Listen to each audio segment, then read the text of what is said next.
সুপ্রিয় ছাত্রছাত্রীবৃন্দ, আমি ভবেশ কুমার বিশ্বাস, প্রভাষক পরিসংখ্যান, কাজদিয়া সরকারি উচ্চ মাধ্যমিক বিদ্যালয়, রূপসা, খুলনা। বিশ্বব্যাপী করোনার মহামারীতে সমগ্র স্কুল কলেজের শ্রেণীকক্ষে পাঠদান বন্ধ থাকায় তোমাদের লেখাপড়া এগিয়ে নেওয়ার জন্য অনলাইন ক্লাস চলছে।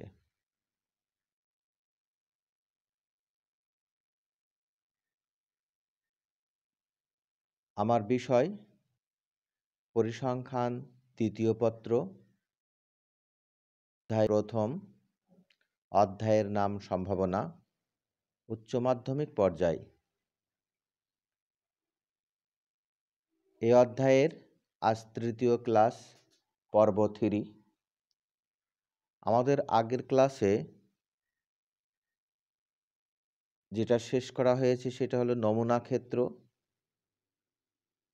মুদ্রা এবং ছক্কা নিক্ষেপের নমুনা ক্ষেত্র, অর্থাৎ একটি মুদ্রা বা দুটি মুদ্রা বা তিনটি মুদ্রা বা চারটি মুদ্রা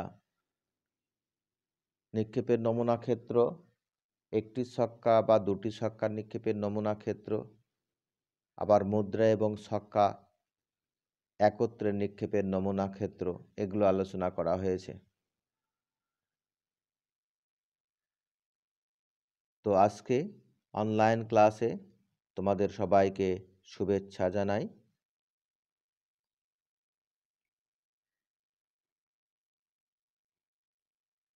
আজকের অনলাইন ক্লাসে যা শিখবে তা হলো ঘটনা সম্পর্কে বলতে পারবে, বিভিন্ন ধরনের ঘটনার উদাহরণ সহ সংজ্ঞা বলতে পারবে,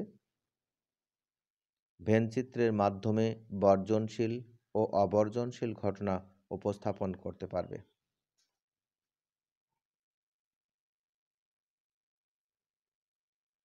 প্রথমেই আসা যাক ঘটনা কি বা ঘটনা কাকে বলে। নমুনা ক্ষেত্রের যে কোনো উপসেটই ঘটনা। নমুনা ক্ষেত্রের যে কোনো উপসেটই ঘটনা। উপসেট আমরা জানি যে নমুনা ক্ষেত্রের মধ্যে থেকে কিছু সংখ্যক বিন্দু নিয়ে, এক বা একাধিক বিন্দু নিয়ে যে সকল সেট তৈরি করা হবে সেগুলোকে বলা হবে উপসেট। এগুলোই হচ্ছে আমাদের ঘটনা। তাহলে নমুনা ক্ষেত্রের যে কোনো উপসেটই ঘটনা হবে। অন্যভাবে এই সংজ্ঞাটা বলা যায়, কোনো পরীক্ষায় প্রাপ্ত একটি নির্দিষ্ট বৈশিষ্ট্যের অনুকূল ফলাফলের সেটকে ঘটনা বলা হয়। বলা হচ্ছে কোনো পরীক্ষায় প্রাপ্ত একটি নির্দিষ্ট বৈশিষ্ট্যের অনুকূল ফলাফলের সেটকে ঘটনা বলা হয়। ঘটনাকে সাধারণত ইংরেজি বড় হাতের অক্ষর ABC ইত্যাদি দ্বারা প্রকাশ করা হয় বা সূচিত করা হয়। যেমন একটি ছক্কা নিক্ষেপ পরীক্ষায় বিজোড় সংখ্যা পড়ার ঘটনা A = 1, 3, 5। তাহলে আমাদের একটি নির্দিষ্ট বৈশিষ্ট্যের অনুকূল ফলাফলের সেট, এখানে নির্দিষ্ট বৈশিষ্ট্য সম্পর্কে বলা হচ্ছে যে বিজোড় সংখ্যা। তাহলে বিজোড় সংখ্যা পড়ার ঘটনা, একটি ছক্কা নিক্ষেপে বিজোড় সংখ্যা পড়ার ঘটনা A সমান হবে 1, 3, 5।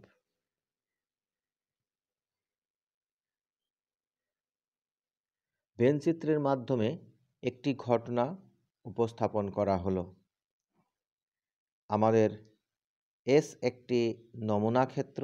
এই S নমুনা ক্ষেত্রের মধ্যে একটি ঘটনা, যে ঘটনার নমুনা বিন্দু দেখানো হয়েছে 1, 2, 3। তাহলে S নমুনা ক্ষেত্রের মধ্যে একটি ঘটনা দেখানো হয়েছে যার নমুনা বিন্দু 1, 2, 3। এভাবে ভেনচিত্রের মাধ্যমে ঘটনা উপস্থাপন করা হয়। এখন আমরা আসি সরল বা মৌলিক ঘটনা কাকে বলে। নমুনা ক্ষেত্রের একটি মাত্র নমুনা বিন্দু দ্বারা গঠিত ঘটনাকে সরল ঘটনা বলে। একে মৌলিক ঘটনাও বলে। একটি মাত্র বিন্দু, তাহলে নমুনা ক্ষেত্রের মধ্যে যে সকল বিন্দু থাকবে তাদের মধ্য থেকে একটি নমুনা বিন্দু নিয়ে যে ঘটনা তৈরি করা হবে সেটাকে বলা হবে সরল ঘটনা। উদাহরণ, একটি ছক্কা নিক্ষেপ পরীক্ষায় নমুনা ক্ষেত্র S ইকুয়াল টু 1 2 3 4 5 6, এখানে 6 পাওয়ার ঘটনা A সমান সেকেন্ড ব্র্যাকেটের মধ্যে 6 একটি সরল ঘটনা বা মৌলিক ঘটনা। তাহলে নমুনা ক্ষেত্রের মধ্যে থেকে শুধুমাত্র একটি নমুনা বিন্দু নিয়ে গঠিত ঘটনাই হবে সরল ঘটনা। আমরা দেখি যৌগিক ঘটনা কি বা কাকে বলে। দুই বা ততোধিক সরল ঘটনার সংযোগে গঠিত ঘটনাকে যৌগিক ঘটনা বলে। দুই বা ততোধিক সরল ঘটনার সংযোগে মানে একত্রিত হয়ে, তাহলে দুই বা ততোধিক সরল ঘটনা যদি একত্রিত হয় তাহলে যে ঘটনা তৈরি হবে সেটাকে বলা হবে যৌগিক ঘটনা। নমুনা ক্ষেত্রের একাধিক নমুনা বিন্দু নিয়ে গঠিত ঘটনাকে যৌগিক ঘটনা বলে। আরেকটি সংজ্ঞা, তাহলে নমুনা ক্ষেত্রের একাধিক, আগে ছিল নমুনা ক্ষেত্রে একটি বিন্দু নিয়ে গঠিত ঘটনাকে বলা হয়েছিল মৌলিক ঘটনা, আর এখানে বলছে নমুনা ক্ষেত্রে একাধিক নমুনা বিন্দু নিয়ে গঠিত ঘটনাকে যৌগিক ঘটনা বলে। যদি কোনো ঘটনাকে দুই বা ততোধিক ঘটনায় বিশ্লেষণ করা যায় তাকে যৌগিক ঘটনা বলে। তাহলে যৌগিক ঘটনার আরেকটি সংজ্ঞা, যদি ঘটনাকে দুই বা ততোধিক ঘটনায় বিশ্লেষণ করা যায় তাকে যৌগিক ঘটনা বলে। আমরা পরবর্তীতে দেখি এর উদাহরণটি কি হবে। একটি ছক্কা নিক্ষেপ পরীক্ষায় বিজোড় সংখ্যার ঘটনা 1 3 5 একটি যৌগিক ঘটনা। তাহলে একটি ছক্কা নিক্ষেপ পরীক্ষায় বিজোড় সংখ্যা পড়ার ঘটনা 1 3 5 সেকেন্ড ব্র্যাকেটের মধ্যে একটি যৌগিক ঘটনা, কারণ এই ঘটনাকে আরো কতগুলো ঘটনায় বিশ্লেষণ করা যায়।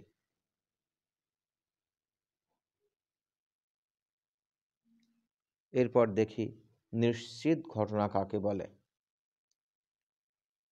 কোনো দৈব পরীক্ষার সাথে সংশ্লিষ্ট কোনো ঘটনা যদি এরূপ হয় যে পরীক্ষার সকল ক্ষেত্রে ওই ঘটনা ঘটে তবে তাকে নিশ্চিত ঘটনা বলে। অর্থাৎ যে ঘটনা অবশ্যই ঘটবে তাকে নিশ্চিত ঘটনা বলে। তাহলে যে ঘটনা অবশ্যই ঘটবে সেটাকে বলা হবে নিশ্চিত ঘটনা। আবার সংজ্ঞা আরেকটা বলা হয়েছে যে দৈব পরীক্ষার সাথে যদি কোনো ঘটনা এমন হয় যে পরীক্ষার সকল ক্ষেত্রেই সবসময় ঘটে, অর্থাৎ পরীক্ষা করলেই সেই ঘটনাটি ঘটবে, প্রতিটি প্রচেষ্টায় বা প্রতিটি পদক্ষেপে সেই ঘটনাটা ঘটবে, তাহলে সেটাকে বলা হবে নিশ্চিত ঘটনা। অন্যভাবে বলা যায় নমুনা ক্ষেত্রের সকল উপাদান নিয়ে গঠিত ঘটনাকে নিশ্চিত ঘটনা বলে। তাহলে নমুনা ক্ষেত্রের সকল উপাদান নিয়ে গঠিত ঘটনাকে কি বলা হবে? নিশ্চিত ঘটনা। কোনো দৈব পরীক্ষার নমুনা ক্ষেত্র এস এর মধ্যে একটি ঘটনা, তাহলে কোনো দৈব পরীক্ষার নমুনা ক্ষেত্র এস এর মধ্যে একটি ঘটনা এবং এ ইকুয়াল টু এস হলে এই ঘটনাকে নিশ্চিত ঘটনা বলে। কারণ আগেই বলা হয়েছে যে নমুনা ক্ষেত্রে সকল বিন্দু নিয়ে গঠিত ঘটনা, তাহলে ঘটনা এবং নমুনা ক্ষেত্র এ দুটির মধ্যে কোনো পার্থক্য থাকে না। তাহলে এ ঘটনা আর এস নমুনা ক্ষেত্র পরস্পর সমান হবে, তাহলে এই ঘটনা হবে নিশ্চিত ঘটনা।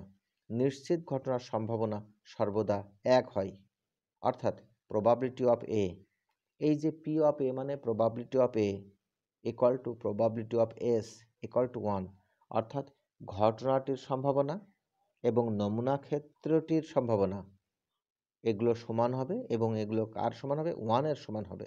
তাহলে নিশ্চিত ঘটনার সম্ভাবনা সবসময় কি হয়? 1 হয়। নিশ্চিত ঘটনার সম্ভাবনা 1 হয়। একটি ছক্কা নিক্ষেপ পরীক্ষায় ছক্কার উপরের পিঠে বড় জোর 6 পাওয়ার ঘটনা একটি নিশ্চিত ঘটনা। এখানে একটি উদাহরণ দেওয়া হয়েছে, একটি ছক্কা নিক্ষেপ পরীক্ষায় ছক্কার উপরের পিঠে বড় জোর 6 পাওয়ার ঘটনা। এখানে একটি কথা, জোর 6, বড় জোর 6 মানে কি? বড় জোর 6 মানে 1 2 3 4 5 6, বড় জোর 6 মানে 1 2 3 4 5 6, তাহলে ছক্কায় তো এই থাকে 1 2 3 4 5 6, এই ফলাফলগুলোই তো থাকে। তাহলে সকল ফলাফল নিয়ে গঠিত ঘটনাই হবে নিশ্চিত ঘটনা। তাহলে একটি ছক্কা নিক্ষেপ পরীক্ষায় বড় জোর 6 পাওয়ার ঘটনা, এই বড় জোর 6 পাওয়ার ঘটনা মানে 1 থাকবে, 2 থাকবে, 3 থাকবে, 4 থাকবে, 5 থাকবে, 6 থাকবে। তাহলে বড় জোর 6 পাওয়ার ঘটনা একটি নিশ্চিত ঘটনা। এটা নিশ্চিত ঘটনা এই কারণেই বলা হচ্ছে যে বড় জোর 6 মানে 1, 2, 3, 4, 5, 6, তাহলে সেটা নমুনা ক্ষেত্রের সমানই হবে। সেক্ষেত্রে আমাদের বড় জোর 6 পাওয়ার ঘটনা হবে একটি নিশ্চিত ঘটনা। অনিশ্চিত ঘটনা বা সম্ভাব্য ঘটনা কাকে বলে সেটি আমরা দেখব। কোনো দৈব পরীক্ষার সাথে সংশ্লিষ্ট ঘটনা যদি এমন হয় যে ঘটনাটি ঘটতেও পারে আবার নাও ঘটতে পারে, তবে উক্ত ঘটনাকে অনিশ্চিত ঘটনা বলে। তাহলে দৈব পরীক্ষার সাথে সংশ্লিষ্ট ঘটনা যেটা ঘটতেও পারে আবার নাও ঘটতে পারে, এমন যদি হয় তাহলে ওই ঘটনাকে কি বলা হবে? অনিশ্চিত ঘটনা বলা হবে। অনিশ্চিত ঘটনার সম্ভাবনা 0 থেকে বেশি এবং 1 থেকে কম হয়। অর্থাৎ প্রবাবিলিটি অফ এ, যদি এ একটি ঘটনা আমাদের অনিশ্চিত ঘটনা হয়, তাহলে তার সম্ভাবনা probability of A greater than 0 less than 1 হবে। অর্থাৎ 0 থেকে বেশি হবে এবং 1 থেকে কম হবে। সবসময় মনে রাখতে হবে অনিশ্চিত ঘটনার সম্ভাবনা 0 থেকে বেশি, 1 থেকে কম। উদাহরণ, ছক্কা নিক্ষেপ পরীক্ষায় ছক্কার উপরের পিঠে পাস আসার ঘটনা একটি অনিশ্চিত ঘটনা। পাস আসার ঘটনা একটি অনিশ্চিত ঘটনা, কারণ ছক্কা নিক্ষেপ করলে পাস পড়তেও পারে, পাস নাও পড়তে পারে। সেজন্যই পাস আসার ঘটনা হবে একটি অনিশ্চিত ঘটনা। আমরা পরবর্তী যে সংজ্ঞাটি জানব সেটি হলো অসম্ভব ঘটনা। যে ঘটনা পরীক্ষণের কোনো ক্ষেত্রেই আদৌ ঘটবে না, পরীক্ষণের কোনো ক্ষেত্রে আদৌ ঘটবে না, উক্ত কল্পিত ঘটনাকেই অসম্ভব ঘটনা বলে। অসম্ভব ঘটনার কোনো অনুকূল নমুনা বিন্দু থাকে না, বিধায় এর মান সর্বদাই শূন্য হয়। একটি অসম্ভব ঘটনা হলে probability of A equal to 0। তাহলে অসম্ভব ঘটনা আমরা জানলাম, যে ঘটনা আদৌ ঘটবে না তাকে বলা হবে অসম্ভব ঘটনা। আসলে একটি কল্পিত ঘটনা, তার কোনো অনুকূল নমুনা বিন্দু থাকে না এবং এই ঘটনাটির সম্ভাবনার মান সবসময় কি হয়? শূন্য হয়। অর্থাৎ probability of A equal to 0 হয়। উদাহরণ হিসেবে আমরা লিখতে পারি, একটি ছক্কা নিক্ষেপ পরীক্ষায় উপরের পিঠে 7 আসার ঘটনা একটি অসম্ভব ঘটনা। কেন 7 আসার ঘটনা একটি অসম্ভব ঘটনা? কারণ ছক্কায় কখনো 7 থাকে না, যতবারই নিক্ষেপ করি না কেন 7 কখনো আসবে না, কেননা ছক্কার উপরের পিঠে কোনো 7 নাই। সেই জন্য এই ধরনের ঘটনা আসলে কল্পিত ঘটনা হয়, অসম্ভব ঘটনা। আমরা পরবর্তীতে যে সংজ্ঞাটি শিখব সেটি হলো পরস্পর বর্জনশীল ঘটনা। পরস্পর বর্জনশীল ঘটনা কাকে বলে সেটা আমরা জানব। যদি দুটি ঘটনার মধ্যে কোনো সাধারণ বিন্দু না থাকে তবে ঘটনা দুটিকে পরস্পর বর্জনশীল ঘটনা বলে। পরিষ্কারভাবে আবার বোঝার চেষ্টা করতে হবে যে দুটি ঘটনা থাকবে, তাদের মধ্যে কোনো সাধারণ বিন্দু থাকবে না, তাহলে ওই ঘটনা দুটিকে পরস্পর বর্জনশীল ঘটনা বলবে। এ এবং বি ঘটনা দুটি বর্জনশীল হবে যদি A intersection B equal to phi বা ফাঁকা সেট হয়। ফাই মানে ফাঁকা সেট। তাহলে আমাদের এ এবং বি যদি দুটি বর্জনশীল ঘটনা হয় তাহলে অবশ্যই A intersection B equal to phi. কেন? তাদের মধ্যে কোনো সাধারণ বিন্দু থাকে না। এই ঘটনা দুটি যদি বর্জনশীল হয় তাহলে তাদের মধ্যে কোনো কমন বিন্দু বা সাধারণ বিন্দু থাকে না, সেজন্য এ ইন্টারসেকশন বা বি ইকুয়াল টু ফাঁকা সেট বা ফাই হয়। এবং সেক্ষেত্রে এই সূত্রটি প্রযোজ্য হয় যে probability of A plus probability of B equal to probability of A union B. তাহলে এই সূত্রটি প্রযোজ্য হয় যে probability of A plus probability of B equal to probability of A union B. যদি দুটি ঘটনা বর্জনশীল হয় তাহলেই আমাদের এই সূত্রটি প্রযোজ্য হয়। মনে রাখতে হবে বর্জনশীল ঘটনা হলে তাদের কোনো সাধারণ বিন্দু বা কমন বিন্দু থাকে না, সেজন্য A intersection B equal to কি হয়? ফাঁকা সেট। এই ইন্টারসেকশন বি ইকুয়াল টু ফাঁকা সেট বা এখানে ফাই দ্বারা প্রকাশ করা হয়েছে। তাহলে বর্জনশীল ঘটনা সংজ্ঞাটি আমরা ভালোভাবে মনে রাখতে হবে যে যদি দুটি ঘটনার মধ্যে কোনো সাধারণ বিন্দু না থাকে তবে ঘটনা দুটিকে পরস্পর বর্জনশীল ঘটনা বলে।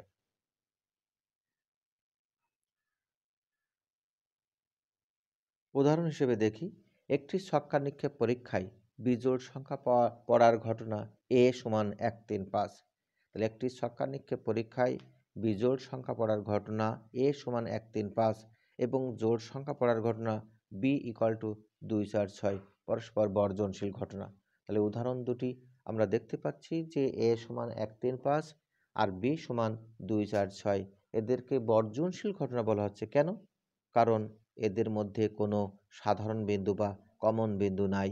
এই জন্য এই দুটি ঘটনাকে বলা হচ্ছে বর্জনশীল ঘটনা। আমরা পরবর্তীতে আমরা এই বর্জনশীল ঘটনাটিকে কিভাবে আমরা ভেনচিত্রের মাধ্যমে উপস্থাপন করি সেটা আমরা দেখব। ভেনচিত্রের মাধ্যমে দুটি পরস্পর বর্জনশীল ঘটনা। এখানে এস একটি নমুনা ক্ষেত্র দেখানো হয়েছে এবং এই এস নমুনা ক্ষেত্রের মধ্যে দুটি ঘটনা এ এবং বি। ভেনচিত্রে দুটি ভিন্ন পৃথক পৃথক দুটি ঘটনা দেখানো হয়েছে। এ ঘটনার মধ্যে 1, 2, 3 আর বি ঘটনার মধ্যে 4, 5, 6। এদের মধ্যে কোনো সাধারণ বিন্দু বা কমন বিন্দু নাই, সেজন্য এই দুটি ঘটনাকে পৃথক পৃথকভাবে উপস্থাপন করা হয়েছে।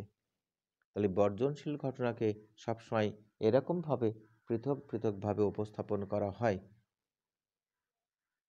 আমরা এরপর আলোচনা করছি পরস্পর অবর্জনশীল ঘটনা। তাহলে পরস্পর অবর্জনশীল ঘটনা কাকে বলে সেটা আমরা দেখি। যদি দুটি ঘটনার মধ্যে কোনো সাধারণ বিন্দু থাকে তবে ঘটনা দুটিকে পরস্পর অবর্জনশীল ঘটনা বলে। তাহলে আগের সংজ্ঞাটি আর এই সংজ্ঞাটি তার উল্টো। যদি দুটি ঘটনার মধ্যে কোনো সাধারণ বিন্দু সাধারণ বিন্দু থাকে তবে ঘটনা দুটিকে পরস্পর অবর্জনশীল ঘটনা বলে। উদাহরণ, একটি ছক্কা নিক্ষেপ পরীক্ষায় বিজোড় সংখ্যা পড়ার ঘটনা a সমান 1, 3, 5। বিজোড় সংখ্যা, তাহলে বিজোড় সংখ্যা বললে কি হবে? ছক্কা নিক্ষেপ পরীক্ষায় বিজোড় সংখ্যা পড়ার ঘটনা a সমান 1, 3, 5 এবং 3 দ্বারা বিভাজ্য সংখ্যা পড়ার ঘটনা। তাহলে ছক্কায় 3 দ্বারা বিভাজ্য সংখ্যা কি থাকে? 3 আর 6। কারণ ছক্কা নিক্ষেপে আমরা জানি যে নমুনা ক্ষেত্রের মধ্যে মোট 6টি বিন্দু থাকে, 1, 2, 3, 4, 5, 6। তো এই ঘটনাটিকে বলা হচ্ছে বিজোড় সংখ্যার ঘটনা। তাহলে বিজোড় সংখ্যার ঘটনা মানে a সমান 1, 3, 5 আর 3 দ্বারা বিভাজ্য সংখ্যা মানে সেক্ষেত্রে হবে 3 আর 6। অতএব 3 দ্বারা বিভাজ্য সংখ্যা পড়ার ঘটনা b সমান 3, 6 পরস্পর অবর্জনশীল ঘটনা। এই দুটি ঘটনাকে অবর্জনশীল ঘটনা বলা হচ্ছে। কেন? কারণ a এবং b এ দুটির মধ্যে কমন বিন্দু আছে, সাধারণ বিন্দু আছে। কি সেই সাধারণ বিন্দু? 3। এর মধ্যেও 3 আছে, বির মধ্যেও 3 আছে।